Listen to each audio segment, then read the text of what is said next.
Hello everyone, दोस्तों मैं अरुण शर्मा। आप देख रहे हैं 10 सोच। दोस्तों इस वीडियो में बात करने वाले हैं बांग्लादेश में जो सियासी भूचाल आया है, जिस तरीके से वहां पे राष्ट्रपति शासन सब उखाड़ के रख दिया है।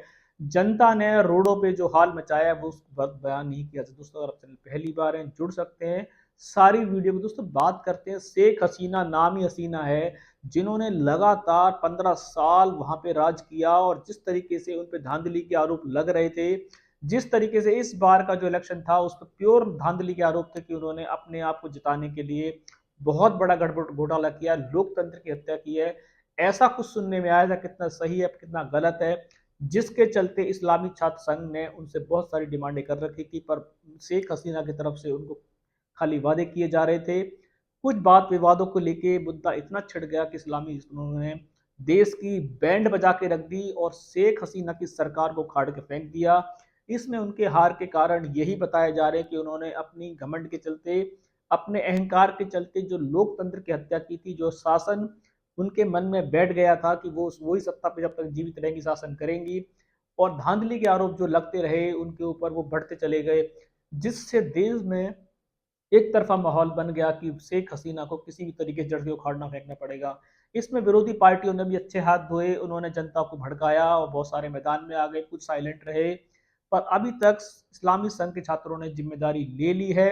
उन्होंने हिंदू हो, फलाना हो, ठिकाना हो, सब मंदिरों को फूंक डाला है, जो किसी भी सूरत में स्वीकार नहीं किया जाएगा। जिस तरीके से बांग्लादेश के अंदर ये भूचाल आया है, इसको संभालना बड़ा मुश्किल है। शेख हसीना का तख्ता पलट गया, उनको रातों रात हिंदुस्तान में गाजियाबाद में आकर शरण लेनी पड़ी। अब इसमें एक मुद्दा और उठता जा रहा है कि जब शेख हसीना को अमेरिका जैसा कंट्री वीजा रद्द कर दिया है, सोवियत संघ ने उनको लेने से मना कर दिया है, बहुत सारे देश ने शेख हसीना को अपने देश में एंट्री के लिए रोक दिया है, क्या भारत शेख हसीना को अपने देश में शरण देके कुछ अच्छी बात कर रहा है? ये बड़ा मुद्दा है कि जब बड़े बड़े सियासी देश, बड़े बड़े सियासी पैतरे शेख हसीना को अपने देश में एंट्री पे रोक लगा दी है, भले ही उनकी इसमें गलती हो या ना हो, पर हिंदुस्तान जिस तरीके से शेख हसीना के पैरवी कर रहा है, जिस तरीके से उनको अपने शरण दिया हुआ है, ये शरण पे सवाल उठ रहे हैं।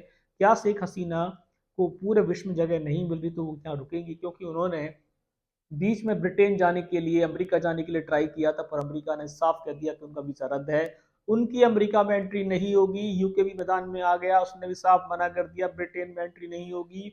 दुबई जाने के साथ चांस लग रहे हैं, पर अभी तक उनको कहते हैं कि उनकी मनोस्थिति ठीक नहीं है, वो दिन और रात नहीं पहचान पा रही है, कुछ बयानबाजी नहीं कर पा रही है। इसके चलते अभी भारत ने उनकी सुरक्षा की जिम्मेदारी ली है। अब भारत उनकी सुरक्षा की जिम्मेदारी कितने दिन लेगा? क्या भारत और देशों के चलते उनको अपने देश में रोकेगा? क्या भारत में देश में उनको रोकना क्या सियासी पैंतरा है, क्या मुद्दा है?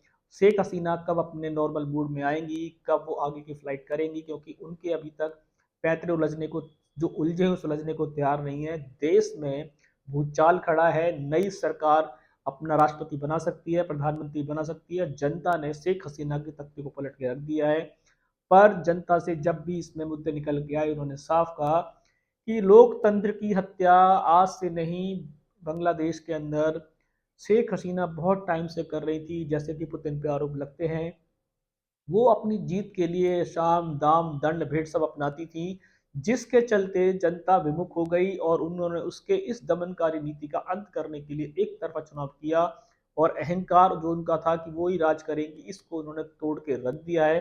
शेख हसीना का तो शासन चला गया। आप देखते हैं कि बांग्लादेश में किसका शासन बनेगा, पार्टियां अपने अपने मैदान मोर्चे खोल रही हैं। फिलहाल तो शेख हसीना का नॉर्मल होश में आना जरूरी है, फिलहाल वो हिंदुस्तान की शरण में है। अन्य देशों ने पल्ला झाड़ दिया है, वो शेख हसीना की एंट्री नहीं करने देंगे। अब देखते हैं कि भारत उनको कितने देर अपने पास रखेगा, या भारत और देशों के चलते भी उनको विदा करना पड़ेगा, क्योंकि शेख हसीना का जो कार्यकाल है वो सही नहीं बताया जा रहा। उनपे लोकतंत्र की हत्या जैसे आरोप लग रहे हैं। अब देखते हैं कि शेख हसीना की आगे की फ्लाइट कहाँ की होगी। फिलहाल वो हिंदुस्तान में अभी अपने होश को ठीक करने के लिए रुकी हुई है।